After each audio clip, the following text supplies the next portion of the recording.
నమస్తే, welcome to ANR studios. ఈరోజు మన స్టూడియోలో Fidicus homeopathy CEO doctor Bharadwaj గారు ఉన్నారు. వారిని అడిగి మన సందేహాలు తీర్చుకుందాం. ముందుగా సార్కి వెల్కమ్ చేద్దాం. నమస్తే సార్. నమస్తే అండి. సార్, ఇప్పుడు ట్రెండింగ్ టాపిక్ ఏంటంటే గత నెలలో జరిగిన విషయం ఇది. త్రిపురలో అరౌండ్ ఒక 800 మెంబర్స్ కాలేజ్ గోయింగ్ స్టూడెంట్స్కి అండ్ స్కూల్ గోయింగ్ స్టూడెంట్స్కి HIV పాజిటివ్ అని తెలిసింది. ఇది డ్రగ్స్ వల్ల, ఒకరి ఇంజెక్షన్ ఇంకొకరు యూజ్ చేయడం వల్ల అని తెలిసింది. ఏంటి సార్, ఇంత చిన్న పిల్లలకి, అంటే school going students and college and university కూడా ఉన్నారు. పలానా యూనివర్సిటీ అని మెన్షన్ చేయడం ఉండదు. బట్ ఏంటి ఇంత చిన్న పిల్లలకి ఇలా రావడం ఏంటి సార్? రైట్. సో మనం HIV ట్రెండ్స్ చూసుకుంటే అండి, పాతకాలంలో ఎలా ఉండేదంటే ఏజ్డ్ పీపుల్కి వచ్చేవాళ్ళు, ఎవరైతే ప్రాస్టిట్యూషన్ చేస్తారో సో వాళ్ళకి వచ్చేదన్నమాట. అది కొన్ని రోజులు నడిచింది. అవును. ఇప్పుడు లేటెస్ట్ కొన్ని రోజుల ముందు, దాని తర్వాత నెక్స్ట్ జనరేషన్లో ఏమైందంటే, రీసెర్చ్ ప్రకారం మెయిన్గా ఎవరైతే కొత్తగా జాబ్లో జాయిన్ అవుతారో వాళ్ళకి, సో లేకపోతే జాబ్లో జాయిన్ అయిన బ్యాచిలర్స్కి, వీళ్ళకి రావడం స్టార్ట్ అయిందనమాట. సో దాన్ని అప్డేటెడ్ వర్జనే ఇప్పుడు కాలేజ్ స్టూడెంట్స్. వాళ్ళకి ఎలా వస్తుంది సార్? జాబ్లో జాయిన్ అయ్యే వాళ్ళకంటే ఎలా వస్తుంది సార్? అంత చిన్న ఏజ్, ఎర్లీ ఏజ్ బాగా. రైట్. వీళ్ళు ఫైనాన్షియల్గా బాగా ఇండిపెండెంట్ అవుతారు. సో ఇమీడియట్గా వాళ్ళకి మనీ వస్తుంది, బ్యాచులర్ లైఫ్లో ఉంటారు. సో వీళ్ళు ఏంటంటే అన్ప్రొటెక్టెడ్ సెక్స్ వల్ల వీళ్ళకి ఎక్కువ వచ్చేదన్నమాట. మనం స్టాటిస్టిక్స్ చూసినట్లయితే పాతకాలంలో ఏజ్డ్ పీపుల్కి ఎక్కువ ఉండేది. కొన్ని రోజుల తర్వాత ఇలా ఎవరైతే జాబ్ చేసి ఇప్పుడే జాబ్లో జాయిన్ అవుతారో వీళ్ళల్లో ఎక్కువ ఉందన్నమాట. ఇప్పుడు లేటెస్ట్ ఏంటంటే అంతకంటే తక్కువ స్టూడెంట్స్కి వచ్చింది. సో స్టూడెంట్స్కి, ఈవెన్ స్కూల్ స్టూడెంట్స్కి కూడా రావడం ఏంటంటే, ఎంత తక్కువ అంటే అసలు మైనర్స్కి. Right. Ya. So main reason ఏంటంటే అండి, ఎవరైతే డ్రగ్స్ తీసుకుంటున్నారో ఆ డ్రగ్స్ ఇంజెక్టబుల్ డ్రగ్స్, సో ఒకరి నుంచి ఒకరు ఇండిస్క్రిమినేట్గా వాడి, సో ఆ బ్లడ్ ఒకరి నుంచి ఒకరికి పోవడం వల్ల ఇది ఆ ట్రాన్స్మిషన్ ద్వారా వచ్చింది. మనం ఇన్ని రోజులు చూసింది ఏంటంటే, మెయిన్గా డిఫరెంట్ టైప్స్ ఆఫ్ ట్రాన్స్మిషన్ ఉన్నా కూడా ఎక్కువ ట్రాన్స్మిషన్ అయింది. సో అన్ప్రొటెక్టెడ్ సెక్స్ వల్ల ఇన్ని రోజులు జరిగింది. కానీ ఇది ఫస్ట్ టైం మనం చూడడము ఈ రేంజ్లో బ్లడ్ ట్రాన్స్ఫ్యూజన్ లేకపోతే ఈ ఇంజెక్టబుల్స్ వల్ల వచ్చిందనేది ఇంతమందికి ఫస్ట్ టైం చూస్తున్నాం అన్నమాట. అవును సార్, అది స్టూడెంట్స్కి. రైట్. యా. అంటే ఇప్పుడు తల్లిదండ్రులు అసలు కాలేజ్కి పిల్లల్ని పంపాలంటే కూడా వాళ్ళ ఫ్రెండ్స్ నుంచి ఎటువంటి అలవాట్లు నేర్చుకుంటారో అని భయపడే స్టేజ్కి వెళ్ళిపోయింది. రైట్. యా. మెయిన్గా చెప్పాలంటే తప్పు తల్లిదండ్రులదే అండి. సో వాళ్ళ పిల్లలు ఏం చేస్తున్నారు, ఇప్పుడు మనకు చాలా ఫ్యాషన్ అయిపోయింది, పిల్లలకి మేము ఫ్రీడమ్ ఇస్తున్నాము, వాళ్ళు నచ్చింది చేస్తున్నాము అనేది చాలా ఫ్యాషన్ అయిపోయింది. దీనివల్ల ఏమైందంటే అసలు మన కల్చర్ కానీ పిల్లలకి లేకుండా పోయింది, అసలు పిల్లల్ని ఏమనే పరిస్థితి లేకుండా పోయింది. మెయిన్గా చెప్పాలంటే ఇది మనం చేసుకున్న తప్పే, పిల్లలకి ఎక్కువ ఫ్రీడమ్ ఇవ్వాలనేది. సో ఇష్టం వచ్చినట్లు వాళ్ళు ఏది చేస్తే దానికి ఒప్పుకోవడం అనేది, అసలు వాళ్ళపైన ఒక చెక్ లేకుండా పోవడము, అసలు పిల్లలు ఏం చేస్తున్నారో చెక్ లేకుండా వాళ్ళని ఫ్రీడంగా పెంచడం ఫ్యాషన్ అయిపోయింది అనమాట. ఎస్పెషల్లీ దీనివల్లనే ఈ ప్రాబ్లమ్స్ వస్తున్నాయి. యాక్చువల్గా వాళ్ళని ఏమన్నా అనాలి అన్నా కానీ గట్టి గద్ద వేసే సూసైడ్ చేసుకుంటున్నారు కదా సార్, ఇంకేమంటారు? లేదండి, అది మనం చేసిన తప్ప. మన జనరేషన్ వేరు సార్. ఆ టైంలో 90s 80s వాళ్ళు వేరు. ఇప్పటి పిల్లలు గట్టి గద్ద ఇచ్చినా కానీ చనిపోతున్నారు. సో అది చాలా తక్కువ అండి. అంటే చాలామంది చనిపోరు, ఎవరో కొంతమంది సెన్సిటివ్గా ఉన్న వాళ్ళు చనిపోతారు తప్పితే చాలామంది చనిపోరు. బట్ మెయిన్గా దీంట్లో చేసిన తప్పు ఏంటంటే పేరెంట్స్ తప్ప. అంటే ఆ ఏజ్లో వాళ్ళకి అంతే, ఆ ఏజ్లో వాళ్ళకి తెలియదు, వాళ్ళని కంట్రోల్లో పెట్టాలి. సో నేను నా పిల్లల్ని కంట్రోల్లో పెట్టను, నేను ఫుల్ ఫ్రీడమ్ ఇస్తాను, వాళ్ళు నా కిడ్స్ కాదు, నా ఫ్రెండ్స్ వాళ్ళు అని ఈ మాటల వల్లనే చిన్న పిల్లల్ని నాశనం చేస్తున్నారు. ఇప్పుడు వాట్ నెక్స్ట్ సార్? ఆ పిల్లల భవిష్యత్తు నెక్స్ట్ ఏంటి? అంటే వాళ్ళు ఇప్పుడు HIV వచ్చింది, పాజిటివ్ అని తెలిసింది, వాళ్ళ భవిష్యత్తు ఏంటి సార్? వాళ్ళకంతా శూన్యంగా కనిపిస్తుంది. మ్యారిటల్ రిలేషన్షిప్ అవన్నీ ఏంటి సార్ నెక్స్ట్? రైట్. HIV వచ్చిన తర్వాత లైఫ్ శూన్యం అనేది ఒకప్పుడు మాట అండి. ఇప్పుడు వచ్చిన లేటెస్ట్ మెడిసిన్స్ కానీ, సో లేటెస్ట్ టెక్నాలజీ ద్వారా కానీ ఒక HIV లేని మనిషి హ్యాపీగా 100 సంవత్సరాలు హెల్దీగా ఎలా బతుకుతాడో, HIV ఉన్న మనిషి కూడా మేల్ కానీ ఫీమేల్ కానీ ఏ ఏజ్లో కానీ హ్యాపీగా అన్ని రోజులే బతకచ్చు, ఎటువంటి డిఫరెన్స్ ఉండదు. HIV ఉన్న వాళ్ళకి లేని వాళ్ళకి డిఫరెన్స్ ఏంటంటే, HIV లేని వాళ్ళు మెడిసిన్స్ తీసుకోరు, HIV ఉన్న వాళ్ళు మెడిసిన్స్ తీసుకుంటారు, అంతే తప్పితే ఇప్పుడున్న లేటెస్ట్ టెక్నాలజీ, లేటెస్ట్ మెడిసిన్స్ ద్వారా HIV ఉన్న పర్సన్ కూడా ఎంత హ్యాపీగా, HIV లేని పర్సన్ ఎంత హ్యాపీగా ఎన్ని రోజులు బతుకుతాడో, HIV ఉన్న పర్సన్ కూడా అన్ని రోజులు అంత హ్యాపీగానే బతకచ్చు. కాకపోతే మెడిసిన్స్ రెగ్యులర్గా వాడాలి. ఇప్పుడు వాళ్ళ మ్యారేజ్ లైఫ్ సార్, అంటే ఇప్పుడు ఆ అబ్బాయికి హెచ్ఐవి వచ్చింది అనుకోండి, సమ్ ఒక పర్టికులర్ పర్సన్కి, అంతకుముందే హెచ్ఐవి లేని అమ్మాయిని లవ్ చేసి ఉంటాడు, రైట్ వాళ్ళిద్దరు పెళ్లి చేసుకోవచ్చా? ఏమవుతుంది? రైట్ ఇటువంటి కేసెస్ రెగ్యులర్గా వస్తాయండి మా క్లినిక్లో. ఓకే. సో మెయిన్గా ఏం జరుగుతుందంటే పెళ్లి చూపులు జరుగుతాయి. పెళ్లి చూపులు జరిగిన తర్వాత పెళ్ళి కొన్ని రోజులు గ్యాప్ వస్తుంది. ఆ టైంలో లవ్లో ఉంటారు వీళ్ళు. సో సడన్గా అబ్బాయికి కానీ అమ్మాయికి కానీ తెలుస్తుంది. సో ఒకరికి హెచ్ఐవి ఉన్నట్టు, ఇద్దరు కలిసి వస్తారు. సార్ ఆయనకుంది నాకు లేదు, but we're not able to leave each other. ఇంకొకరు చాలామంది ఏంటంటే హెచ్ఐవి ఉందని తెలుసు కానీ దాచిపెట్టి పెళ్లి చేస్తారు. ఇటువంటి కేసెస్ కూడా రెగ్యులర్గా వస్తుంటాయి. జాగ్రత్త అన్నీ తీసుకుంటారు, దాచిపెట్టి పెళ్లి చేసుకుంటారు, ఇద్దరు పరిగెత్తుకొని వస్తారనమాట. సార్ చెప్పకుండా చేసుకున్నారు మా అమ్మాయిని, ప్రాబ్లం ఏంటి? సో వరి కావాల్సిన అవసరం లేదండి. ఇప్పుడున్న టెక్నాలజీ ప్రకారం హెచ్ఐవి ఉన్న పర్సన్ హెచ్ఐవి లేని పర్సన్ని పెళ్లి చేసుకోవచ్చు. ఈ హెచ్ఐవి లేని పర్సన్కి మనం ఈవెన్ కండోమ్ లేకుండా సెక్స్ చేసినా కూడా ఎటువంటి ట్రాన్స్మిషన్ జరగదు, అంటే చాలా తక్కువ, ఆల్మోస్ట్ 100% జరగదు అని చెప్పచ్చు. దీనికి మనం ఏమంటామంటే ప్రీ ఎక్స్పోజర్ ప్రొఫైల్ యాక్సిస్ అంటామన్నమాట. ప్రీ ఎక్స్పోజర్ అంటే హెచ్ఐవి ఎక్స్పోజ్ అయ్యేకి ముందు తీసుకోవాల్సిన మెడిసిన్స్, ఆ మెడిసిన్స్ కన్నా రెగ్యులర్గా తీసుకుంటే, సో ఫర్ ఎగ్జాంపుల్ ఒక అబ్బాయి ఉన్నారు, అబ్బాయికి ఆల్రెడీ తెలుసు హెచ్ఐవి ఉందని, అమ్మాయికి కూడా తెలుస్తుంది. అమ్మాయి ఏం చేయాలంటే ప్రీ ఎక్స్పోజర్ ప్రొఫైల్ యాక్సిస్ అని ఒక ట్రీట్మెంట్ ఉంది. అంటే అమ్మాయికి లేకున్నా తీసేసుకోవాలి, లేకున్నా కూడా తీసుకోవాలి. అతనితో ఉంటుంది, అతనితో అబ్బాయికి హెచ్ఐవి ఉంది, లేకపోతే అమ్మాయికి హెచ్ఐవి ఉంది, ఇంకొకరికి హెచ్ఐవి లేదు, వీళ్ళిద్దరు పెళ్లి చేసుకోవాలనుకున్నారు. హెచ్ఐవి ఉన్న పర్సన్ చేయాల్సినవి కొన్ని ఉంటాయి, హెచ్ఐవి లేని పర్సన్ చేయాల్సినవి కొన్ని ఉంటాయి. హెచ్ఐవి ఉన్న పర్సన్ ట్రాన్స్మిషన్ తగ్గాలంటే ఏం చేయాలంటే మనకు ఏఆర్టీ ట్రీట్మెంట్ అని ఉంటుందన్నమాట. యాంటీ రిట్రోవైరల్ థెరపీ అని ఉంటుంది. ఆ థెరపీ పైన ఉంటే వైరల్ లోడ్ ఆల్మోస్ట్ 0 పెట్టుకోవచ్చు, CD4 కౌంట్ బాగా హెల్తీగా పెట్టుకోవచ్చు. ఒక్కసారి మంచి CD4 కౌంట్ CD4 కౌంట్ అనేది అబో 400 వచ్చింది, వైరల్ లోడ్ 0 వచ్చింది, హ్యాపీగా పెళ్లి చేసుకోవచ్చు. పెళ్లి చేసుకున్న తర్వాత ఈ అమ్మాయి అంటే హెచ్ఐవి లేని వాళ్ళు ఏం చేయాలంటే వాళ్ళు ప్రీ ఎక్స్పోజర్ ప్రొఫైల్, వీళ్ళు ఏఆర్టీ ఎలా తీసుకుంటారో వీళ్ళు pre exposure profile axis prep అని ఉంటుంది అనమాట. అది ఆ ట్రీట్మెంట్ తీసుకోవాలి. ఆ ట్రీట్మెంట్ తీసుకుంటే ఏంటంటే వాళ్ళు కలిసినా కూడా వాళ్ళకు వచ్చే ఛాన్స్ చాలా తక్కువ, అంటే ఆల్మోస్ట్ 0% అని మనం చెప్పచ్చు. ఓకే. వాళ్ళ బేబీస్ నెక్స్ట్ జనరేషన్ ఒకవేళ కావాలి అనుకుంటారు వాళ్ళిద్దరు కలిసినప్పుడు, నెక్స్ట్ బేబీ పరిస్థితి ఏంటి మరి? రైట్, బేబీకి కూడా మంచి ట్రీట్మెంట్ ఉంటుందండి. సో హెచ్ఐవి ఉన్న పర్సన్, ఈవెన్ ఫాదర్కి హెచ్ఐవి ఉంది, మదర్కి హెచ్ఐవి ఉంది, అటువంటి వాళ్ళు కూడా హెచ్ఐవి ఫ్రీ బేబీని కనచ్చు. సో ఎటువంటి టైంలో కనాలంటే ఫర్ ఎగ్జాంపుల్ ఫాదర్కి మదర్కి హెచ్ఐవి ఉంది, ఇద్దరు ఏఆర్టీ ట్రీట్మెంట్ పైన ఉండాలి. సో యాంటీ రిట్రోవైరల్ ట్రీట్మెంట్, ఇద్దరు బ్లడ్ టెస్ట్ చేయించాలి. ఇద్దరికి వైరల్ లోడ్ 0 వచ్చింది, మదర్కి కూడా వైరల్ లోడ్ 0 వచ్చింది. అదేవిధంగా CD4 కౌంట్ హైలో ఉంది, మదర్ కూడా CD4 కౌంట్ హైలో ఉంది. ఆ టైంలో వీళ్ళు బేబీని కనుక ప్లాన్ చేస్తే బేబీకి కూడా వచ్చే ఛాన్స్ చాలా తక్కువ ఉంటుంది. మదర్కి ఉన్నా కూడా బేబీకి వచ్చే ఛాన్స్ చాలా తక్కువ, ఆల్మోస్ట్ 0 అని చెప్పచ్చు అనమాట. కాకపోతే మదర్ కొన్ని జాగ్రత్తలు తీసుకోవాలి. ఫస్ట్ జాగ్రత్త ఏంటంటే ప్రెగ్నెన్సీ టైంలో కూడా మదర్ ఏఆర్టీ ట్రీట్మెంట్ పైన ఉండాలి, అది ఫస్ట్ తీసుకోవాల్సిన జాగ్రత్త. నెక్స్ట్ ప్రెగ్నెన్సీ టైంలో తీసుకోవాల్సిన జాగ్రత్త ఏంటంటే చాలా కేసెస్లో వజైనల్ ఫ్లూయిడ్స్లో ఈ హెచ్ఐవి వైరస్ ఉంటుందన్నమాట. వీళ్ళు వజైనల్ డెలివరీ కాకుండా they have to go for caesarean section. Caesarean section చేస్తే బేబీకి వచ్చే ఛాన్స్ చాలా తక్కువ ఉంది.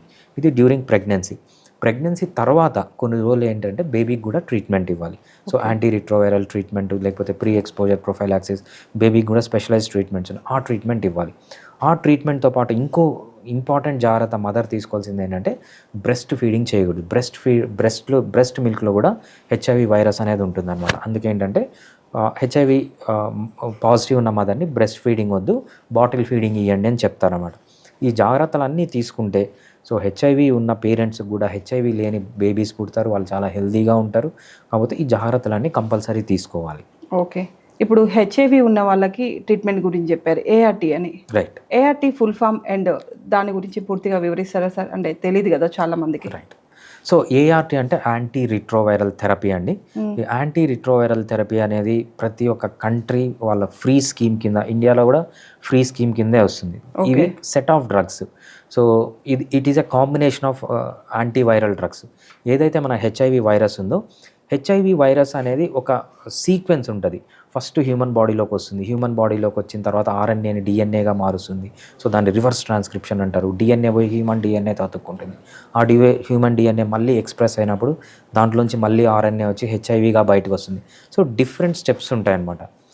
ఈ సెట్ ఆఫ్ మెడిసిన్స్ ఏం చేస్తా అంటే ఈ వైరస్ని ఒక్కొక్క స్టేజ్లో అరెస్ట్ చేస్తూ వస్తాయి. అరెస్ట్ చేస్తూ వచ్చినప్పుడు ఏంటంటే ఆ వైరల్ రెప్లికేషన్ అనేది ఆగిపోతుంది. ఈవెన్ దో హెచ్ఐవి వైరస్ ఉన్నా కూడా ఆ వైరల్ రెప్లికేషన్ అనేది ఆగిపోతుంది.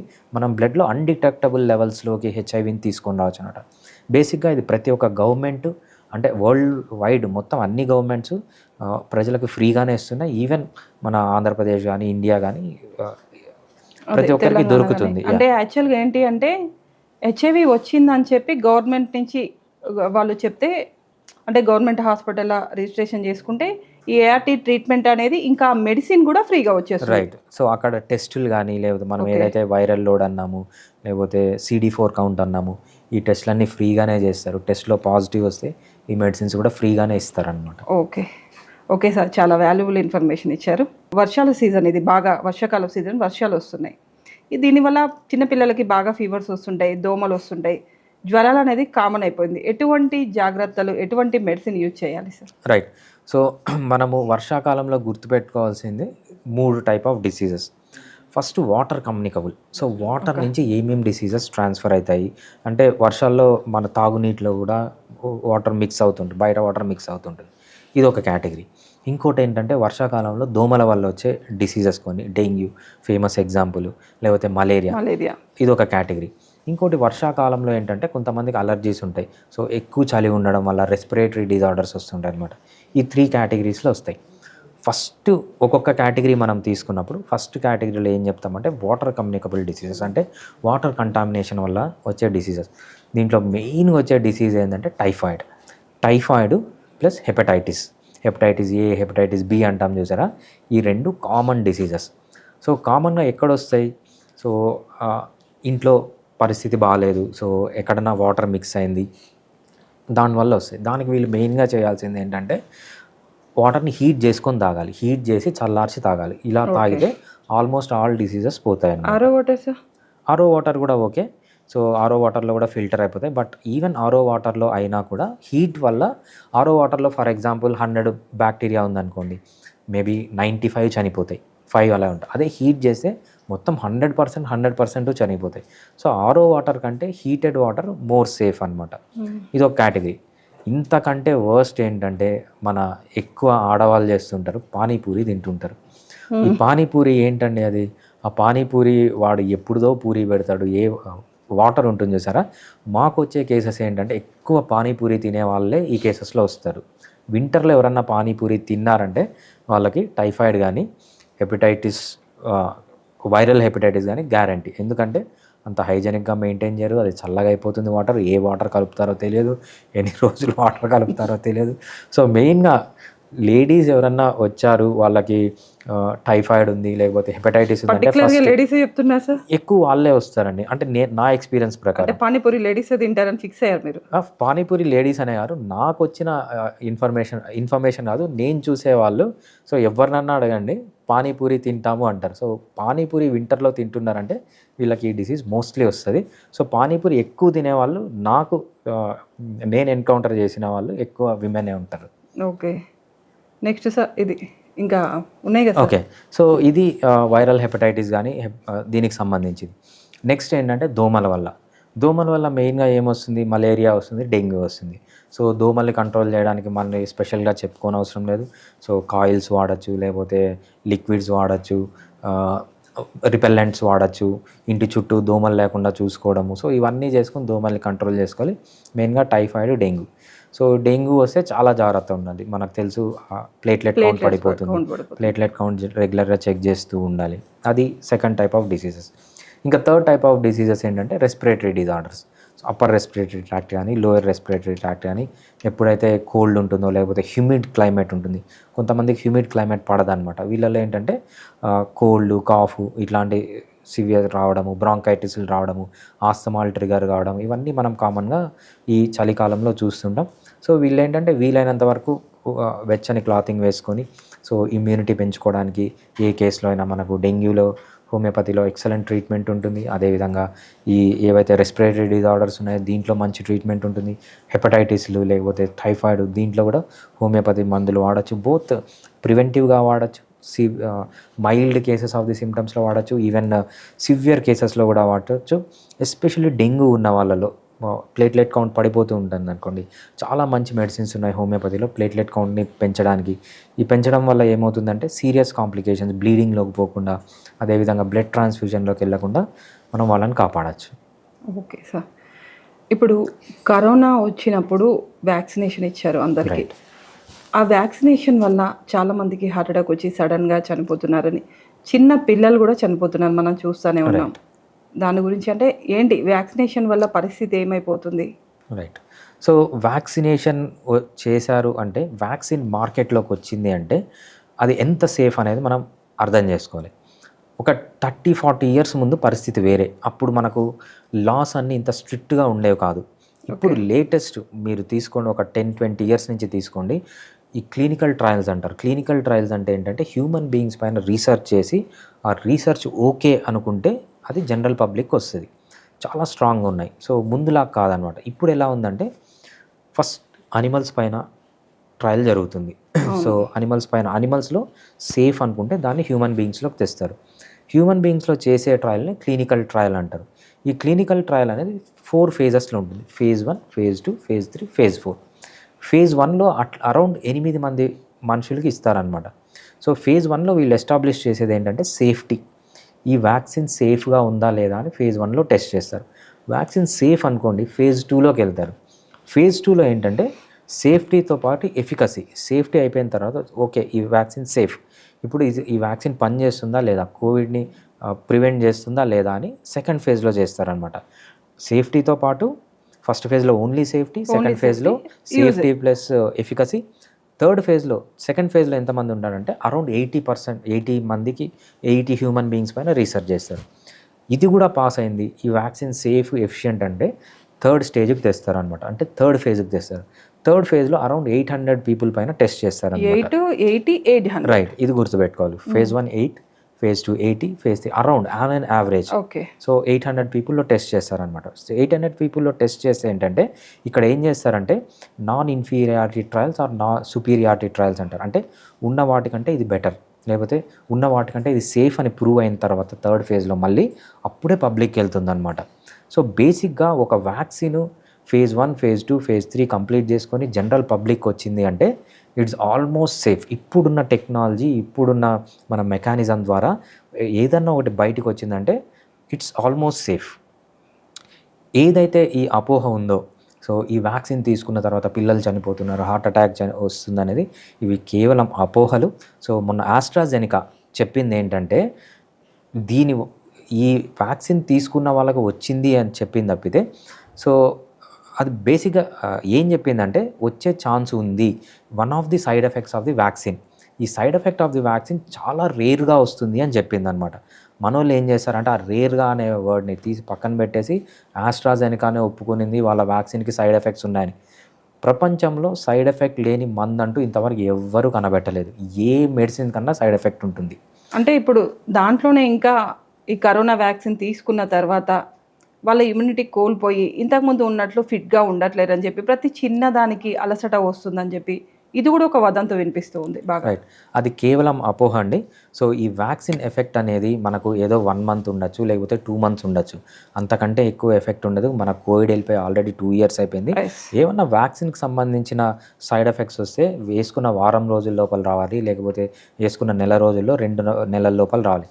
నాకు కూడా కేసెస్ ఉన్నాయి. సో మనకు క్రిడ్జ్ఫెల్డ్ జాకబ్ డిసీజ్ అని ఒకటి ఉంటుంది. అది చాలా రేర్ డిసీజ్ అనమాట, రేరెస్ట్ ఆఫ్ రేర్ డిసీజెస్. అంటే 10 లక్షల మందిలో ఒకరికి వస్తుంది డిసీజ్ అది. ఆ డిసీజు వ్యాక్సిన్ తర్వాత ట్రిగ్గర్ అయిన కేసెస్ 2-3 వచ్చాయి నాకు. అది చాలా రేర్. మనం ఎంతమంది మనుషుల్ని చూస్తుంటాం, వాళ్ళల్లో చాలా రేర్. అంటే ఏంటి సార్ ఆ డిసీజ్? సో బేసిక్గా మనము మ్యాడ్ కౌ డిసీజ్ అంటారు, ఐడియా ఉందా? అంటే బ్రెయిన్ స్పాంజ్ లాగా అయిపోయి కొన్ని అనిమల్స్ చనిపోతుంటాయంటారు, మ్యాడ్ కౌ డిసీజ్ అంటారు, ప్రయాన్ డిసీజ్ అంటారు. సో దాన్నే హ్యూమన్ బీయింగ్స్ వస్తే క్రిడ్జ్ఫెల్డ్ జాకబ్ డిసీజ్ అంటారు, లేకపోతే ప్రయాన్ డిసీజ్ అంటారు అనమాట. ఇది ఒక డెడ్లీ డిసీజ్, నో మెడిసిన్, చనిపోవడం. ఇంకా చనిపోవడం ఒక్క హోమియోపతిలోనే నేనే కొన్ని కేసెస్ ట్రీట్ చేశాను. So they are surviving. సో అంటే హోమియోపతిలో ఉంది దీనికి యా అంటే హోమియోపతి క్యూర్ ఉందా పూర్తిగా? సో ఇది చాలా రేర్ డిసీజ్ అండి. ఆ రేర్ డిసీజ్లో హోమియోపతికి వచ్చేవాళ్ళు చాలా రేర్. నాకు ఆల్మోస్ట్ ఒక 5 కేసెస్ వచ్చాయి వితిన్ 6 monthsలో. ఈ కేసెస్లో ఎవ్వరూ చనిపోలేదు. నేను ట్రీట్మెంట్ స్టార్ట్ చేసిన తర్వాత ఎవ్వరూ చనిపోలేదు. సో చాలామందికి అరెస్ట్ అయిపోయింది. అంటే ఇప్పుడున్న సిమ్టమ్స్ అలానే ఉండిపోయాయి. చాలామందికి ఇంప్రూవ్ అయింది. ఒక 2-3 ఇంప్రూవ్ అయింది దాంట్లో. సో దీన్ని బట్టి చెప్పొచ్చు ఏంటంటే homeopathy is used for rare diseases. ఎందుకంటే హోమియోపతికి డిసీజ్కి సంబంధం లేదు. హోమియోపతి ఎలా పనిచేస్తుందంటే సిమ్టమాటిక్ బేసిస్ పైన. సో ఈ సెట్ ఆఫ్ సిమ్టమ్స్ ఉన్నప్పుడు ఈ మందు ఇవ్వాలి. సో అది సింపుల్ హెడేక్ కావచ్చు, లేకపోతే క్యాన్సర్ వల్ల వచ్చిన బ్రెయిన్ ట్యూమర్ కావచ్చు. సో మీరు ఎండలో తిరిగి వచ్చారనుకోండి హెడేక్ వస్తుంది. క్యాన్సర్ వల్ల కూడా హెడేక్ వస్తుంది. సో హోమియోపతి స్పెషాలిటీ ఏంటంటే మనం క్యాన్సర్కి ఏ మందు ఇస్తామో సింపుల్ ఎండలో తిరిగి వచ్చిన మందు హెడేక్ కూడా అదే మందు ఇస్తామన్నమాట. అంటే సిమ్టమాటిక్ బేసిస్ ట్రీట్మెంట్. అదేవిధంగా ఈ క్రుడ్జిఫెల్డ్ జాకబ్ డిసీజ్ కానీ ఇంకా ఏమన్నా రేర్ డిసీజెస్ మనము ఇంకా రేర్ డిసీజెస్ ట్రీట్ చేస్తున్నాం అనమాట. సో సెరిబ్రల్ పాలసీ కానీ ఇవన్నీ డిఫరెంట్ టైప్స్ ఆఫ్ డిసీజెస్, లేకపోతే SSPE అంటాం, సబ్అక్యూట్ స్క్లీరోజింగ్ పాన్ఎన్సెఫలైటిస్, ఇటువంటి రేర్ డిసీజెస్ ఉన్నాయి. ఈ రేర్ డిసీజెస్లో హోమియోపతిని ట్రీట్ చేస్తాం. ఎలా అంటే homeopathy doesn't care about the disease, symptomatic treatment చేస్తాం కాబట్టి చాలా కేసెస్, ఈ రేర్ కేసెస్ అన్నీ హోమియోపతితో రెస్పాండ్ అవుతున్నాయి. Okay. But we're not guarantee నేను 100% క్యూర్ చేస్తాను, 100% తగ్గిపోతుంది అని కాదు. But there is an answer. People are surviving, people are reducing their symptoms. ఒక కేసు అయితే కంప్లీట్గా రికవర్ అయ్యారు. సో ఈ క్రుడ్జిఫెల్డ్ జాకబ్ డిసీజ్ అనే ఆయన. అంటే ఇప్పుడు కరోనా తర్వాత వచ్చే ఈ బాడీ వీక్నెస్ ఇవన్నీ ఒక అపోహ, అది కూడా ఒక భ్రమ అంటున్నారు. రైట్. 99.99% అది భ్రమ, అపోహ. వ్యాక్సిన్ వల్ల ఏదైనా ప్రాబ్లం వస్తే వితిన్ 1 month రావాలి, 1 week రావాలి, అంతే తప్పితే 2-3 సంవత్సరాల తర్వాత వీక్నెస్ కావడం అక్కడ ఏముండదు. వ్యాక్సిన్ అంటే ఏంటంటే అటెన్యూయేటెడ్ వైరస్ అనమాట. సో చనిపోయిన వైరస్ని మీ బాడీలోకి ఎంటర్ చేస్తారు. ఆ వైరస్ చనిపోయింది కాబట్టి దాని ప్రోటీన్ కోడ్ని బేస్ చేసుకొని మీకు కొన్ని యాంటీబాడీస్ ప్రొడ్యూస్ చేస్తుంది. ఆ యాంటీబాడీస్ రెడీగా ఉంటాయి కాబట్టి మీకు ఏదన్నా వైరస్ వస్తే ఇమ్మీడియట్గా దాన్ని చంపేస్తాయి తప్పితే దీని వచ్చిన యాంటీబాడీస్ వల్ల మీకు వీక్నెస్ రావడము, హార్ట్ అటాక్స్ రావడం అనేది జరగదండి. ఓకే సార్, ఇప్పుడు డాగ్ బైట్స్ బాగా వింటున్నాం. చిన్న పిల్లల మీద కూడా డాగ్ బైట్స్ ఎక్కువగా జరుగుతున్నాయి. కోర్స్ మనం ఈ డాగ్ బైట్స్ని ఆపలేము. ఆ పిల్లల తల్లిదండ్రులకు చెప్పినా వాళ్ళే మన మీద ఎగబడతారు. రైట్. అంటే నెక్స్ట్ కుక్క కరిచిన తర్వాత వెంటనే చేయవలసిన జాగ్రత్తలు ఏంటి సార్? ఎటువంటి మెడిసిన్ తీసుకోవాలి? రైట్. సో కుక్క కరిచిన వెంటనే ఫస్ట్ భయపడకూడదండి. సో 2 types ఆఫ్ ఇంజురీస్ ఉంటుంది. సో జస్ట్ పట్టుకొని వదిలిందా, లేకపోతే దాని పన్ను లోపలికి దిగిందా, లేకపోతే టియర్ ఏమన్నా ఉందా, కట్ ఏమన్నా ఉందా, మజిల్ పట్టి లాగేసిందా, ఇవి చూసుకోవాలి ఫస్ట్. ఇమ్మీడియట్గా ఏం చేయాలంటే మనకు ఏ మెడికల్ స్టోర్కి పోయినా NS అని దొరుకుతుంది, నార్మల్ సెలైన్ అని దొరుకుతుంది. ఆ నార్మల్ సెలైన్ తెచ్చి నీట్గా క్లీన్ చేసేసి, అంటే ప్రాథమిక చికిత్స ఎమ్మటే చేయాల్సింది, అక్కడే చేయాల్సింది. సో NS దొరుకుతుంది. So NS safe. అది మామూలు ఏ వాటర్ అంటే ఆ వాటర్ వాడకుండా NS దొరుకుతుంది మనకు. ఎంతో 70 రూపీస్ 80 రూపీస్ ఉంటుంది. అది తెచ్చి నీట్గా క్లీన్ చేసేసి, సో బ్లీడింగ్ ఎక్కువ అవుతుంటే స్టెరైల్ కాటన్ పెట్టి ఒక ప్రైమరీ హెల్త్ సెంటర్కి తీసుకొని పోతే, ఒకవేళ దానికి స్టిచ్చింగ్ అవసరం అనుకోండి స్టిచ్చింగ్ చేయాలి, లేకపోతే ఎస్పెషల్లీ విమెన్కి, ఆడపిల్లలకు కరిచింది అనుకోండి, ఫేస్ పైన ఎక్కడన్నా కరిస్తే మనము మెయిన్గా ప్లాస్టిక్ సర్జన్ దగ్గరికే వెళ్తాం అనమాట. ప్లాస్టిక్ సర్జన్ దగ్గరికి వెళ్ళి నీట్గా సూచర్స్ వేసుకోవచ్చు. సో మనకు యాంటీ ర్యాబిస్ వ్యాక్సిన్స్ ఉన్నాయి. సో అవన్నీ తీసుకొని తగ్గిపోతుంది. సో మెయిన్గా ఏంటంటే ఏ వాటర్ అంటే ఆ వాటర్ వాడకుండా ప్రతి మెడికల్ స్టోర్లో NS దొరుకుతుందో ఆ NSతో క్లీన్ చేసుకొని సిమ్టమాటిక్ ట్రీట్మెంట్ తీసుకోవచ్చు. సో దానికి తగ్గ యాంటీబయాటిక్స్ ఏమున్నాయి, లేకపోతే పెయిన్ కిల్లర్స్ ఏమున్నాయి, అవన్నీ తీసుకోవచ్చు. అంటే యాక్చువల్గా ఇప్పుడు చాలామంది కుక్కల్ని పెంచుకుంటూ వాటితో ఆడుతున్నారు. దాని బొచ్చు ముక్కులకి మూతులకు పోతుంది. ఇంకా రీసెంట్ ఏంటంటే కుక్క సలైవాలో కూడా ర్యాబిస్కి సంబంధించింది ఉంది అని, మన రీసెంట్గా ఒకళ్ళు చనిపోయారు కూడా సలైవా వల్లనే. జస్ట్ అంటే దీనికి ఎటువంటి జాగ్రత్తలు తీసుకోవాలి? పెంచొద్దంటే ఊరుకోరు. కోర్స్ నేను డాగ్ లవర్నే, నాకు 9 dogs ఉన్నాయి, అందుకే ఈ డౌట్ వచ్చింది. ఓకే. చాలామంది చూస్తుంటామండి, ఆ కుక్క మూతులు అన్నీ నాకుతూ ఉంటారు. అవి వీళ్ళ మూతులు నాకుతుంటాయి, ఇది వాళ్ళ మూతులు నాకుతుంటుంది. వాళ్ళకి హ్యాపీగా ఉంటుందని కొంతమందికి నచ్చదు అది. సో బేసిక్గా ఈ ర్యాబిస్ వైరస్ అనేది ఈ డాగ్ సలైవాలోనే ఉంటుంది. సో అది మల్టిప్లై అయ్యేది అక్కడే. సో అంటే ప్రతి డాగ్కి ఉంటుందా సార్? ప్రతి డాగ్ సలైవాలో ర్యాబిస్ ఉంటుందా? లేదండి. సో ర్యాబిస్ అనేది కూడా ఒక వైరస్. సో కోవిడ్ అనే వైరస్ ఒకరి నుంచి ఒకరికి ఎలా వెళ్తుందో, దానికి వ్యాక్సిన్ ఎలా ఉందో డాగ్ కూడా ఈ ర్యాబిస్ వ్యాక్సిన్ కూడా ఉంటుందన్నమాట. వైరస్తో ఇన్ఫెక్ట్ అయిన డాగ్ గన మిమ్మల్ని కరిస్తే మీకు ర్యాబిస్ వస్తుంది. అంతే తప్పితే ర్యాబిడ్ వైరస్తో ఇన్ఫెక్ట్ కాని డాగ్తో రాదనమాట. సో ప్రతి ఒక్క డాగ్లో వైరస్ ఉండదు. సో మనం చాలామంది అనుకుంటారు అన్‌ప్రొటెక్టెడ్ సెక్స్ చేస్తే హెచ్ఐవి వస్తుంది అని. ఇద్దరు హెచ్ఐవి లేని పర్సన్లు అన్‌ప్రొటెక్టెడ్ సెక్స్ చేసుకుంటే ఎక్కడ రాదు. ఇది కూడా అంతే. ఒక డాగు హెచ్ఐవి ఉన్న ర్యాబిస్ ఉన్న డాగు మనిషిని కరిస్తే వాళ్ళకి ర్యాబిస్ వస్తుంది. అదే విధంగా ర్యాబిస్ ఉన్న డాగు ఇంకో ర్యాబిస్ లేని డాగ్ని కరిస్తే దానికి ర్యాబిస్ వస్తుంది తప్పితే సో నార్మల్గా న్యాచురల్గా ర్యాబిస్ అనేది డాగ్ సెలైవాలో ఉండదన్నమాట. ఓకే, ఎట్లా గుర్తుపట్టాలి సార్ వాటిని? రైట్. సో గుర్తుపట్టడం కష్టం అండి. కాకపోతే ర్యాబిట్ డాగ్ ఎలా ఉంటుందంటే అది ఎప్పుడు చాలా వీక్గా ఉంటుంది. సో సెలైవా ఎక్కువ దానికి వస్తుంటుంది. చాలా అగ్రెసివ్గా ఉంటుందన్నమాట. సో ఆ అగ్రెసివ్నెస్ని బట్టి లేకపోతే ఆ వీక్నెస్ని బట్టి సో సెలైవా కంటిన్యూస్గా రావడం దాన్ని బట్టి సో దానికి మెయిన్గా మస్కులర్ సిమ్టమ్స్ వస్తాయి. మజిల్స్ అన్ని టైట్ కావడం, దొర్లడం అది. సో అది వాటర్ తాగకపోవడము. సో ఇవన్నీ చూసి ఆ డాగ్ని గుర్తుపట్టచ్చు అనమాట, ర్యాబిట్ డాగ్ అని. ఓకే. సో గుర్తుపట్టినా పట్టకపోయినా అది అడ్వాన్స్డ్ స్టేజెస్లో, కొన్ని ఎర్లీ స్టేజెస్లో మనకి ఈ సిమ్టమ్స్ అన్నీ తెలియవు. డాగ్ నార్మల్గానే ఉంటుంది కానీ ర్యాబిస్ ఉంటుంది అనమాట. అందుకే డాగ్ బైట్కి చాలా దూరంగా ఉండడం మంచిది. ఓకే, దీనికి హోమియోపతిలో మెడిసిన్ ఉందా సార్? అదేవిధంగా గవర్నమెంట్ కూడా దీనికి సంబంధించి మెడిసిన్ని ఫ్రీగా ఇస్తుందా, ప్రొవైడ్ చేస్తుందా? సో గవర్నమెంట్ గురించి తప్పకుండా ఇస్తుంది అనుకుంటానండి. బట్ ర్యాబిస్ వ్యాక్సిన్ అనేది పెద్ద వ్యాక్సిన్ కాదు. సో ఏ చిన్న డాక్టర్ దగ్గరికి వెళ్ళినా కూడా ర్యాబిస్ వ్యాక్సిన్ అనేది దొరుకుతుంది. గవర్నమెంట్ కూడా ఇస్తుందనే అనుకుంటున్నాను నేను. నాకు పెద్ద ఐడియా లేదు దాని గురించి. హోమియోపతిలో ట్రీట్మెంట్ లేని డిసీజ్ అంటూ లేదు. ఓకే. ఏ డిసీజ్ కన్నా సిమ్టమ్స్ ఉన్నాయి అంటే హోమియోపతిలో ట్రీట్మెంట్ ఉంటుంది. అదేవిధంగా చాలామంది మా దగ్గరికి వచ్చే కేసెస్ అవే అనమాట. సో మొన్ననే ఒక కేసు వచ్చింది, క్యాన్సర్ కేసు. 85 years ఆమె. నిమ్స్కి తీసుకెళ్తే ఇంకేం చేయలేము, సో ఆల్రెడీ 4th స్టేజ్లో ఉంది, తీసుకొని వెళ్ళిపోండి అన్నారు. తీసుకొని వెళ్ళిపోండి అంటే వాళ్ళు కాంటాక్ట్ చేశారు. సార్ లేడీ సిమ్టమ్స్ అడిగాము. సార్ కాన్స్టిపేషన్, మోషన్ రావట్లేదు, వామిటింగ్స్ వస్తున్నాయి, సివియర్ పెయిన్ ఉంది, వీక్నెస్ ఉంది, తినలేకపోతుంది.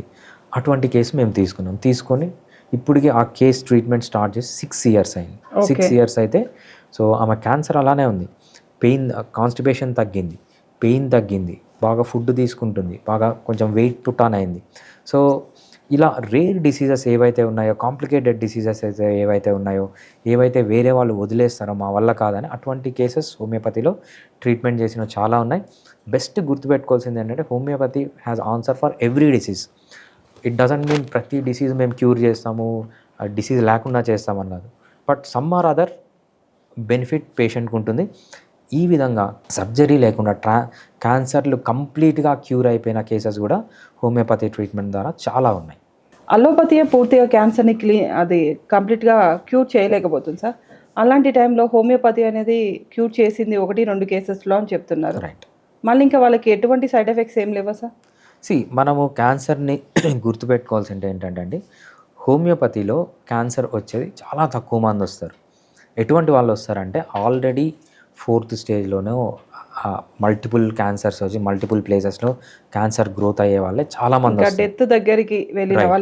డెత్ దగ్గరికి వెళ్ళిన వాళ్ళు మేము అలోపతి మెడిసిన్స్ ఇంకా వాడము అని కొంతమంది ఎవరైతే అడమెంట్ ఉంటారో అటువంటి సీరియస్ కేసెసే మా దగ్గరకు వస్తాయన్నమాట. ఆ సీరియస్ కేసెస్లో కూడా most of the cases, for example 100 cases వస్తే more than 50% కేసెస్కి ట్రీట్ చేయొచ్చు. We're not saying we can completely cure, but we can give some relief. ఈ కేసులో అయినట్టు ఆమెకు క్యాన్సర్ అలానే ఉంది, స్టమక్ క్యాన్సర్ అలానే ఉంది, బట్ ఆమెకి ఎపిటైట్ పెరిగింది, పెయిన్ తగ్గింది, అదేవిధంగా వామిటింగ్స్ తగ్గింది, నాజియా తగ్గింది, మోషన్ బాగా ఫ్రీ అయింది.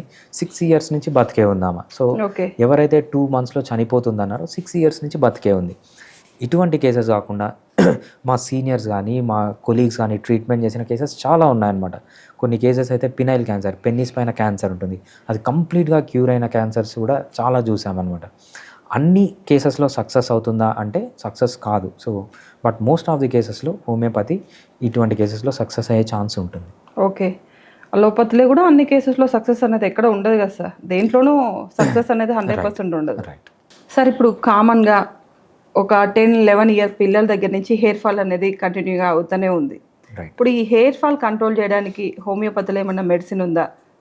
హెయిర్ ఫాల్ కంట్రోల్ చేయాలంటే ఎటువంటి మెడిసిన్ అండ్ ఎటువంటి ఫుడ్ కూడా తీసుకోవాలి? రైట్. సో చాలా యాడ్స్ చూస్తున్నామండి. హోమియోపతి తీసుకోండి, హెయిర్ ఫాల్ కంప్లీట్గా స్టాప్ అయిపోతుంది, హెయిర్ మొత్తం వస్తుంది, సైడ్ ఎఫెక్ట్స్ లేకుండా వస్తుంది అని చాలామంది హోమియోపతి డాక్టర్లు అడ్వర్టైజ్మెంట్ ఇస్తున్నారు. కాకపోతే గుర్తుపెట్టుకోవాల్సింది ఏంటంటే సింపుల్, హెయిర్ ఫాల్ అనేది ఒక సిమ్టమ్. హెయిర్ ఫాల్ అనేది చాలా డిసీజెస్లో రావచ్చు. సో మెయిన్గా మనం తీసుకుంటే కొన్ని వందల డిసీజులు ఉన్నాయి. 95% ఆఫ్ ది పీపుల్ లేకపోతే 99% ఆఫ్ ది పీపుల్కి వచ్చే హెయిర్ ఫాల్ ఈ 3 కేటగిరీస్లో ఆర్ ఈ 3 డిసీజెస్లో వస్తుందన్నమాట. ఫస్ట్ వన్ని మనం అలపేషియా ఎరేటా అంటాం, లేకపోతే అలపేషియా యూనివర్సాలిస్ అంటాం, అలపేషియా టోటాలిస్ అంటాం. ఇది ఒక ఫస్ట్ కేటగిరీ. సెకండ్ కేటగిరీ వచ్చి ఆండ్రోజెనిక్ అలపేషియా అంటాం, లేకపోతే మేల్ పాటర్న్ బాల్నెస్ అంటాం, ఫీమేల్ పాటర్న్ బాల్నెస్ అంటాం అనమాట. సో థర్డ్ వచ్చి టీలోజన్ ఎఫ్లూయం అంటాం. సో ఈ 3 కేటగిరీస్లో డివైడ్ చేయాలి. దీంట్లో ఈచ్ కేటగిరీ తీసుకుందాం. ఈచ్ కేటగిరీలో హోమియోపతి బెస్టా, అలోపతి బెస్టా? ఫస్ట్ మనం అలపేషియా ఎరేటా అంటాం. అలపేషియా ఎరేటా అంటే ఏంటంటే మనం చూసింటాము, కొంతమందికి పేను కొరుకుడు అంటారు, స్పాట్స్లో హెయిర్ పోతుంది.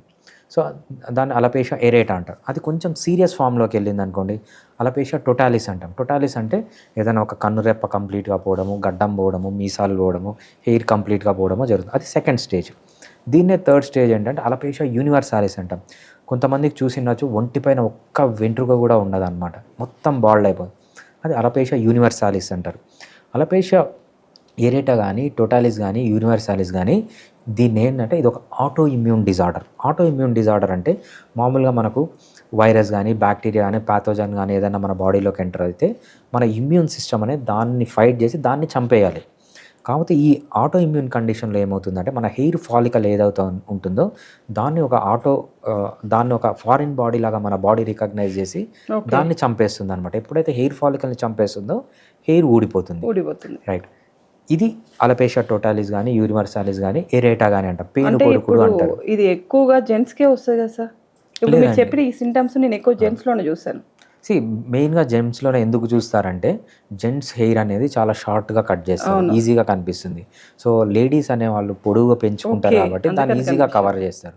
సో రియల్గా చెప్పాలంటే విమెన్కి ఎంత వస్తుందో మెన్కి కూడా అంతే ఉంటుంది. సో రేషియో ఆల్మోస్ట్ సిమిలర్ ఉంటుంది అనమాట. ఈ కేసులో ట్రీట్మెంట్ ఏంటి? ఈ కేసులో అలోపతిలో ట్రీట్మెంట్ లేదండి. వాళ్ళకు ఓన్లీ స్టెరాయిడ్స్ ఉన్నాయి. స్టెరాయిడ్స్ వాడినన్ని రోజులు అది తగ్గుతుంది. తర్వాత స్టెరాయిడ్స్ మానేస్తే ఇంకా ఎక్కువ ప్లేసెస్లో పోవడం, ఇంకా ఎక్కువ స్ప్రెడ్ కావడం జరుగుతుంది, ఉన్నదానికంటే ఎక్కువ పోతుంది. హోమియోపతిలో దీనికి ఎక్సలెంట్ ట్రీట్మెంట్ ఉంది. సో బేసిక్గా ఏదైతే ఆ జెనెటిక్ టెండెన్సీ ఉందో, మీ బాడీ మీ హెయిర్నే ఫారిన్ బాడీ రాగా రికగ్నైజ్ చేయడం జెనెటిక్ టెండెన్సీ, ఆ టెండెన్సీని హోమియోపతి కాన్స్టిట్యూషన్ ద్వారా తీసేయచ్చు. సో చాలా ఎక్సలెంట్గా పనిచేస్తుంది హోమియోపతి ఈ కేసులో, యూనివర్సాలిస్ కానీ, టోటాలిస్ కానీ, ఎరేటా. నెక్స్ట్ మనం ఏమనుకున్నాం, టీలోజన్ ఎఫ్లూయం అన్నాం. ఈ టీలోజన్ ఎఫ్లూయం అంటే ఏంటంటే, సో మనకు మన లైఫ్ సైకిల్ ఉన్నట్టు హెయిర్కి కూడా ఒక లైఫ్ సైకిల్ ఉంటుంది. హెయిర్ అనేది ఎండ్ ఆఫ్ లైఫ్ సైకిల్లో డార్మెంట్ అయిపోతుంది అనమాట, అంటే చిన్నగా అయిపోతుంది. అక్కడి నుంచి మళ్ళీ కొత్త హెయిర్ వస్తుంది. ఇప్పుడు కొన్ని కండిషన్స్ వల్ల, కొన్ని మెడిసిన్స్ తీసుకోవడం వల్ల కానీ, కొన్ని లైఫ్ స్టైల్ డిజార్డర్స్ వల్ల కానీ, ఫుడ్ సరిగ్గా లేకపోవడం కానీ, వీటన్నిటి వల్ల ఏమవుతుందంటే ఆ ఫోర్త్ స్టేజ్లో హెయిర్ చాలా రోజులు ఉండిపోతుంది. ఫోర్త్ స్టేజ్ చిన్నగా అయిపోయి ఉండిపోవడం వల్ల ఏమవుతుందంటే హెయిర్ అంతా ఫాల్ అయిపోతుంది. దీన్ని టీలోజన్ ఎఫ్లూయం అంటాం అనమాట. ఈ టీలోజన్ ఎఫ్లూయంలో హెయిర్ అలానే ఉండిపోతుంది. అలానే ఉండిపోయినప్పుడు హెయిర్ ఫాల్ లాగా కనిపిస్తుంది అనమాట. దీనికి కూడా హోమియోపతిలో ఎక్సలెంట్ మెడిసిన్స్ ఉన్నాయి. సో ఎస్పెషల్లీ ఆడవాళ్ళకు వచ్చే హెయిర్ ఫాల్ ఇదే అనమాట, టీలోజన్ ఎఫ్లూయం అంటాం. చాలామంది ఆడవాళ్ళకు వచ్చేది టీలోజన్ ఎఫ్లూయం. సో దీంట్లో చాలా మంచి మెడిసిన్ ఉంటుంది హోమియోపతిలో. కొన్ని లైఫ్ స్టైల్ మోడిఫికేషన్, మీ డైట్లో కానీ, స్లీప్లో కానీ, ఎక్సర్సైజ్లో కానీ, మీకున్న హ్యాబిట్స్లో కానీ కొన్ని చేంజెస్ తీసుకొని హోమియోపతి మెడిసిన్ తీసుకుంటే ఆల్మోస్ట్ 98% ఆఫ్ ఆడవాళ్ళకి హెయిర్ అనేది మళ్ళీ వచ్చేస్తుంది. ఇది సెకండ్ కేటగిరీ. ఇంకో థర్డ్ కేటగిరీ ఉంటుంది. థర్డ్ కేటగిరీ అనేది మేల్ పాటర్న్ బాల్డ్నెస్ అంటారు, ఫీమేల్ పాటర్న్ బాల్డ్నెస్ అంటారు, ఆండ్రోజెనెటిక్ అలపేషియా అంటారు అనమాట. ఈ ఆండ్రోజెనిక్ అలపేషియా అనేది టఫెస్ట్, ట్రీట్ చేయలేరు. హోమియోపతిలో చాలామంది మేము బాల్డ్నెస్ని ట్రీట్ చేస్తామంటారు, అది తప్పండి. ఎవరన్నా కూడా ఆండ్రోజెనెటిక్ అలపేషియాని హోమియోపతిలో ట్రీట్మెంట్ చేస్తారంటే అది కుదరని పని. మేబీ 100 కేసులు వస్తే 1 or 2 కేసెస్కి హెయిర్ వస్తుంది తప్పితే అంతమంది కంటే ఎక్కువ రాదు.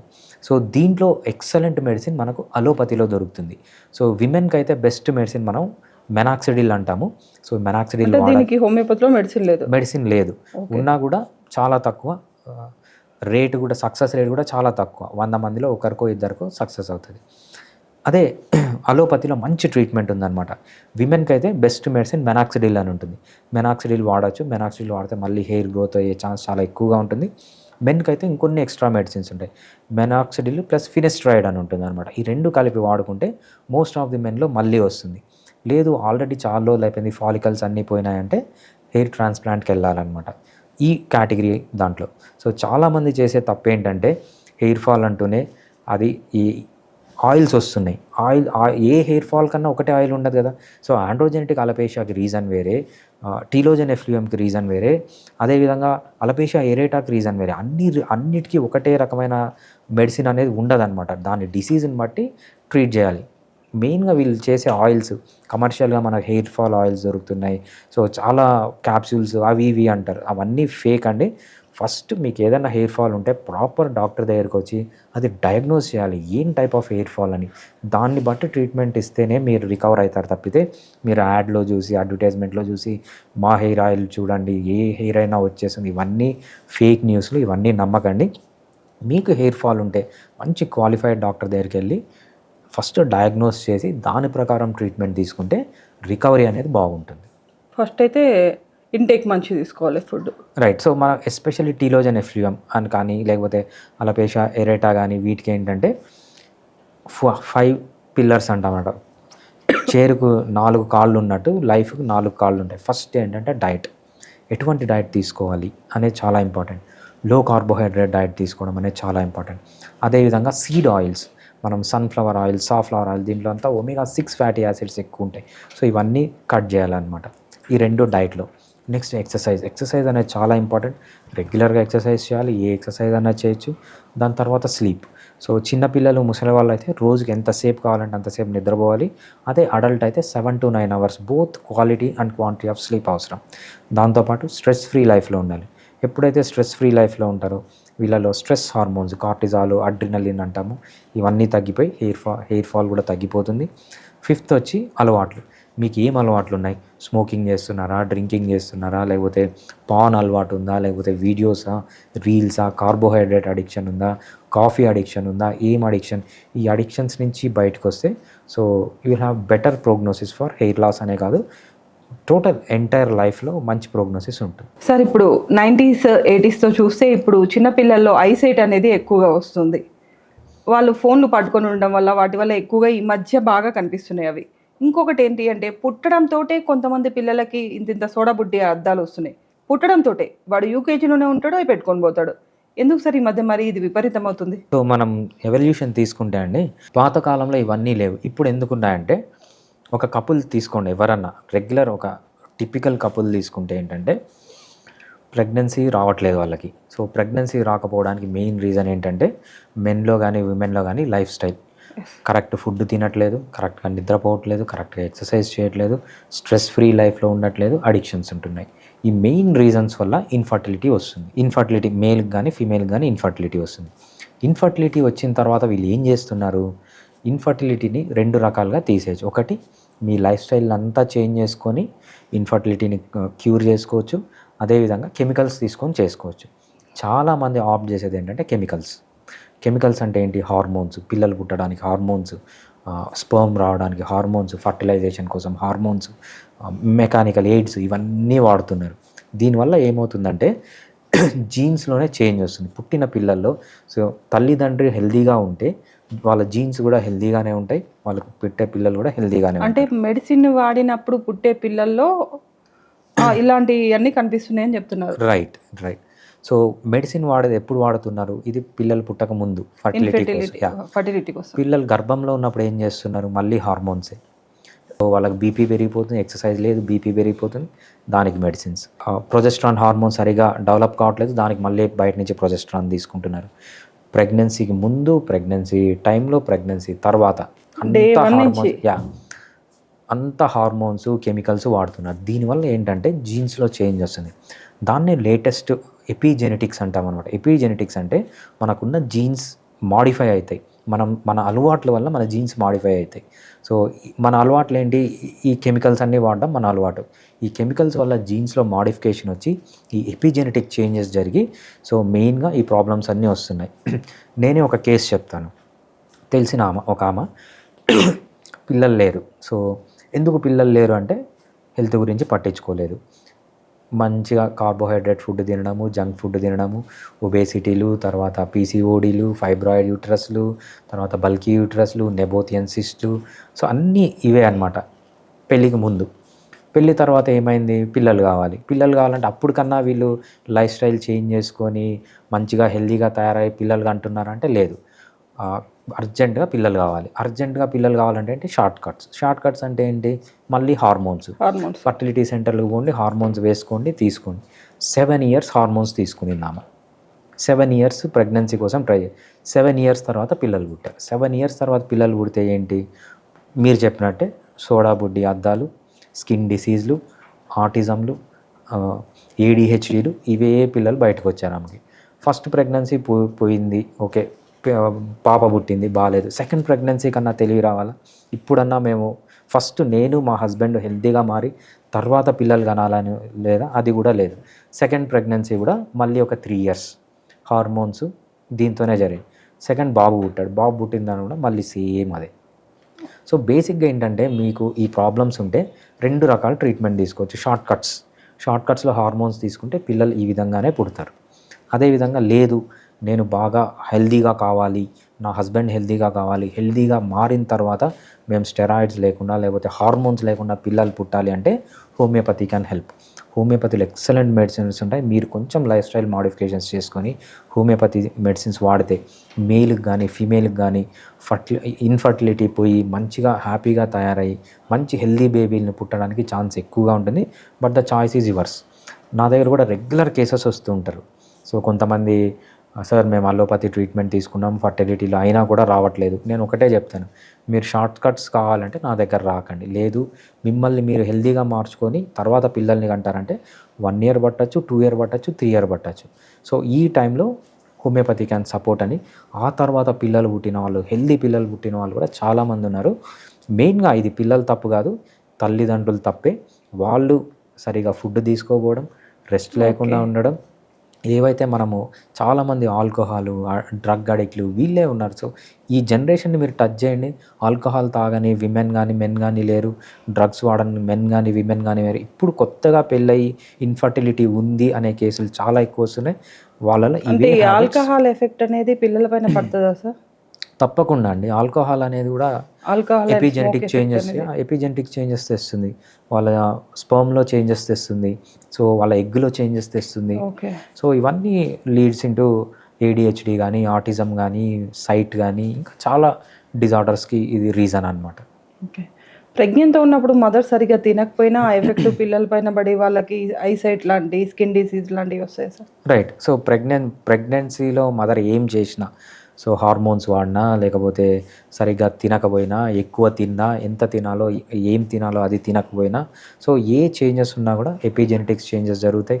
ఎపిజెనెటిక్స్ చేంజెస్ అనే కాదు, సో ఫిజియలాజికల్ చేంజెస్ కానీ పాథలాజికల్ చేంజెస్ వల్ల కూడా పిల్లల్లో చాలా ప్రాబ్లమ్స్ అనేవి మనం చూస్తాం. ఇప్పుడు లేటెస్ట్ ఒకటి నడుస్తుంది సార్ బయట, ఒక డిస్కషన్, అంటే అది బాగా పెద్ద రూమర్గా కూడా స్ప్రెడ్ అవుతుంది. రూమర్ అనొచ్చో, నిజం అనొచ్చో, అబద్ధం అనొచ్చో నాకేం తెలీదు. ఒక ఆయుర్వేద కంపెనీ తన ప్రోడక్ట్స్ అన్నీ ఆయుర్వేదం అని చెప్పి జనాల్లోకి వదిలేదు. కొన్నాళ్ళ వరకు జనాలు కూడా గుడ్డిగా నమ్మిరు అదంతా ఆయుర్వేదం అని. అయితే లేటెస్ట్గా ఏమైందంటే అది ఆయుర్వేదం కాదు, దాంట్లో కెమికల్స్ కలుపుతున్నారు, 1-2 ఆయుర్వేదం చూపించి మిగతా అన్ని అంటగట్టిర్రు అని వార్త వినిపిస్తుంది. దీనికి గవర్నమెంట్ నుంచి ఎటువంటి చర్యలు తీసుకోవచ్చు? ఎందుకంటే ఇన్నాళ్ళు జనాల్ని గుడ్డిగా నమ్మించారు. అండ్ నెక్స్ట్, నిజంగానే అది ఆయుర్వేదమా? కంపెనీ నేను మీకు చెప్పాల్సిన అవసరం మీకు తెలిసే ఉంటుంది. రైట్. యా, సో ఇది కూడా విన్నానండి. అసలు ఫస్ట్ మనము ఆయుర్వేదిక్ అంటే చాలామంది ఏమనుకుంటారంటే కెమికల్ ఉండదు అనుకుంటారు. అవును, అది తప్పండి.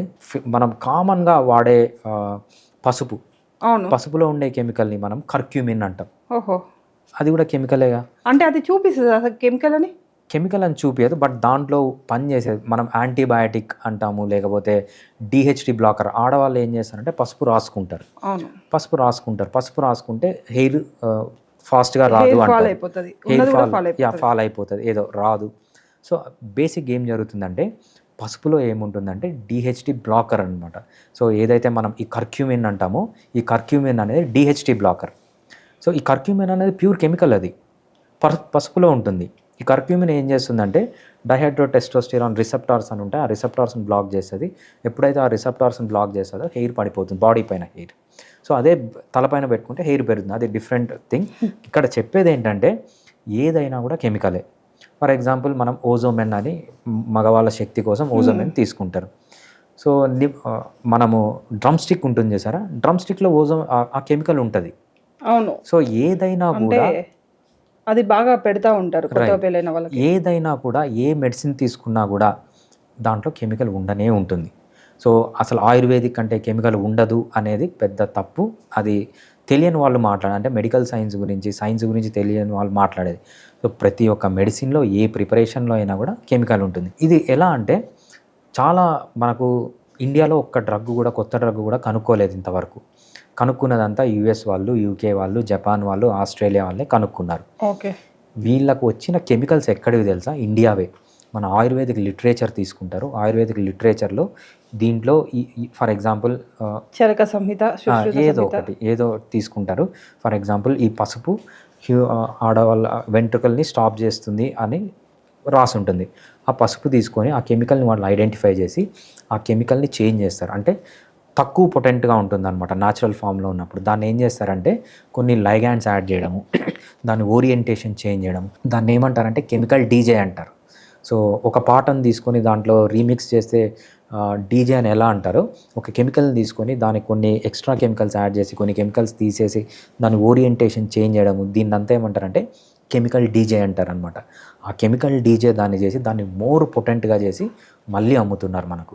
సో వాళ్ళు చేసిన మోస్ట్ ఆఫ్ ది పనులు ఏంటంటే మన ఆయుర్వేదంలో నుంచి వెళ్ళినవి, మన కెమికల్స్ అవి. సో ఆయుర్వేదంలో కెమికల్స్ ఉండవు అనేది పెద్ద అబద్ధం. అది ఏ ఆయుర్వేదిక్ ప్రిపరేషన్ తీసుకున్నా దాంట్లో ఉన్నది కెమికల్సే. అంటే తక్కువ మొత్తంలో ఉంటాయని చెప్పారు కదా ఇప్పుడే మీరే. ఏదైతే ఈ కర్క్యూమిన్ అన్నామో అది ఒక కెమికల్, 100 కెమికల్స్లో అదొక కెమికల్ అంతే. అదే మోతాదు తక్కువలో. కర్క్యూమిన్ తీసుకున్నాము, పసుపు తీసుకున్నారు, దాంట్లో కర్క్యూమిన్ అనే కెమికల్ తక్కువ మోతాదులో ఉంటుంది. వేరే కెమికల్స్ ఉంటాయిగా, అన్నీ కూడా తక్కువ మోతాదులోనే ఉంటాయి. అన్నీ తక్కువ మోతాదులోనే ఉంటాయి. సో బేసిక్ అంటే మనకి హామ్ చేయనంత తక్కువలో ఉంటాయి, వీళ్ళు వాటిని ఇంకా యాడ్ చేసినప్పుడు అవి మనకి హాని చేసే రేంజ్లోకి వెళ్ళిపోతాయి. సో హాని చేసే రేంజ్లో అంటే ఏదన్నా కూడా ఈ డిటిహెచ్ బ్లాకర్ అని మనం చెప్తున్నాం. ఈ డిటిహెచ్ బ్లాకర్ని డిహెచ్టి బ్లాకర్ అంటాం. ఈ డైహైడ్రోటెస్టోస్టిరాన్ బ్లాకర్ని ఏం చేస్తారంటే హెయిర్ ఫాల్గా వాడతారు. మెనాక్సిడిల్ అని మీకు చెప్పాను కదా ఇందాక, మెనాక్సిడిల్ కూడా డిహెచ్టి బ్లాకరే అనమాట. సో అది సీరియస్ ఫామ్స్లో సైడ్ ఎఫెక్ట్స్ ఉండే ఛాన్స్ ఉంటుంది. సో అంతేగాని ఇక్కడ చెప్పడం ఏంటంటే ఏదైనా కెమికలే, ఆయుర్వేద అయినా కూడా కెమికలే. ఇట్లాంటి మోర్ పొటెంట్ కెమికల్స్ యూజ్ చేయడం వల్ల ఇంకొంచెం సైడ్ ఎఫెక్ట్స్ ఎక్కువనే ఉండొచ్చు. ఫర్ ఎగ్జాంపుల్ కర్క్యూమిన్లో మీరు ఫెనస్ట్రైడ్ యాడ్ చేశారని సైడ్ ఎఫెక్ట్స్ ఎక్కువ ఉంటాయి. So that is different question. So maybe మీరు చెప్పిన దానికి బయట కెమికల్స్ యాడ్ చేస్తే ఇంకా బాగా పనిచేస్తుంది అనేది కూడా ఒకటి. అంతేగాని కెమికల్స్ జీరో ఉంటాయి అనేది నిజం కాదన్నమాట.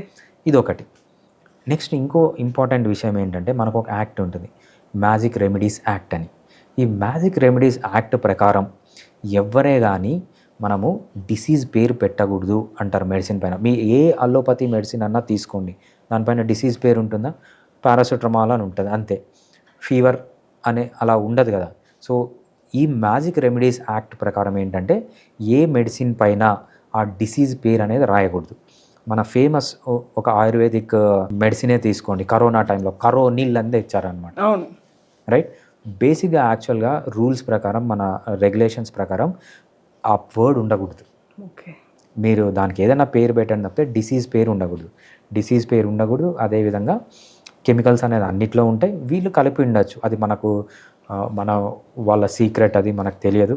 సో కలిపి కూడా ఉండొచ్చు, అంటే మోర్ పొటెంట్ కెమికల్స్ కలిపి ఆ ఇండికేషన్, ఆ particular indication. For example hair fall అనుకోండి, ఓన్లీ కర్క్యూమిన్నే కాకుండా వేరేవి కూడా ఏమన్నా కలిపి ఉండొచ్చు, వీ డోంట్ నో. అంటే ఒకవేళ ఇప్పుడు అది ఎక్కువ కెమికల్స్ వాడుతుర్రు అని తెలిస్తే గవర్నమెంట్ నుంచి చర్యలు ఉంటాయి సార్? అది మనకు తెలియదండి, ఎందుకంటే ఆ లేబుల్ పైన ఏముంటుందో, సో ఆ లేబుల్ పైన ప్రకారం వాళ్ళు ప్రిపేర్ చేయాలి.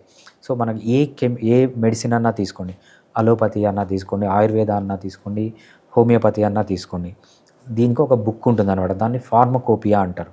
ఫార్మకోపియా అంటే ఏంటంటే ఒక మెడిసిన్ని ఎలా తయారు చేయాలి, దాంట్లో ఎంతవరకు రా మెటీరియల్స్ ఉండాలి, ఎంతవరకు కెమికల్స్ ఉండాలి అని ఏదైతే మనం మెడిసిన్స్ పైన చూసుంటాం బిహెచ్పి, ఐహెచ్పి అని. బిహెచ్పి అంటే బ్రిటిష్ హోమియోపతిక్ ఫార్మకోపియా, ఐపి అంటాము, లేకపోతే హెచ్పి అంటాము. సో మీరు ఏ మెడిసిన్ అన్నా తీసుకోండి, దానిపైన ఫార్మకోపియా అని మెన్షన్ చేసి ఉంటారు. బేసిక్గా ఏంటంటే ఆ బుక్లో ప్రకారమే తయారు చేయాలి. సో నేను ఒక హోమియోపతి కంపెనీ, మెడిసిన్స్ కంపెనీ పెట్టాను. నేను బిహెచ్పి లేకపోతే ఇండియన్ హోమియోపతిక్ ఫార్మకోపియా అని ఒక బుక్ ఉంటుంది అనమాట. ఆ బుక్లో అయితే ఏ మెడిసిన్స్ అయితే మెన్షన్ చేస్తారో, ఏ మెడిసిన్స్లో ఎంత క్వాంటిటీ ఉండాలో అలానే తయారు చేయాలి. అలా నేను తయారు చేయలేదు, నా శాంపుల్స్ తీసుకొని ల్యాబ్కి వెళ్ళి టెస్ట్ చేశారనుకోండి, టెస్ట్ చేసినప్పుడు నేను ఆ స్టాండర్డ్స్ ప్రకారం చేయలేదంటే గవర్నమెంట్ దాని రూల్స్ తీసుకుంటుంది.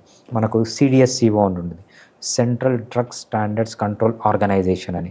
సో యూఎస్కి ఎఫ్డిఏ ఎట్లుంటుందో, ఫుడ్ అండ్ డ్రగ్ అడ్మినిస్ట్రేషన్ ఎట్లుంటుందో, యూరోప్కి ఈఎంఈఏ అంటారంట, యూరోపియన్ మెడిసిన్స్ ఏజెన్సీ, ఆస్ట్రేలియాకి టీజీఏ అంటారంట, therapeutic goods administration. So every కంట్రీకి ఒక రెగ్యులేటరీ అథారిటీ ఉంటుంది. ఆ అథారిటీ వాళ్ళపైన డెఫినెట్గా చర్యలు అనేది తీసుకుంటుంది అనమాట.